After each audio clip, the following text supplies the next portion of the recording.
अहमद नदीम कासमी साहब की नज्म पत्थर।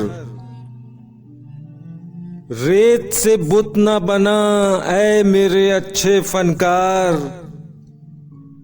एक लम्हे को ठहर मैं तुझे पत्थर ला दूं, मैं तेरे सामने अंबार लगा दूं, लेकिन कौन से रंग का पत्थर तेरे काम आएगा।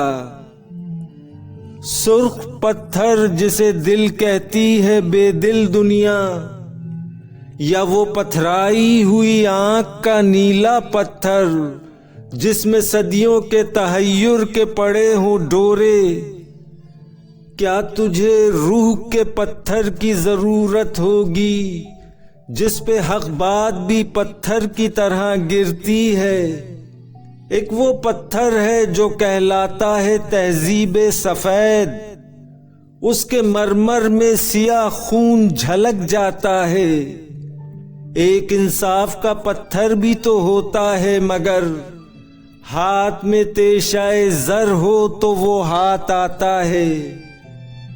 जितने मेयार हैं इस दौर के सब पत्थर हैं, जितनी अक़दार है इस दौर की सब पत्थर हैं। सब्ज़ा और गुल भी, हवा और फजा भी पत्थर, मेरा इल्हाम तेरा ज़हने रसा भी पत्थर। इस जमाने में तो हर फन का निशां पत्थर है। हाथ पत्थर है, तेरी मेरी ज़बां पत्थर है।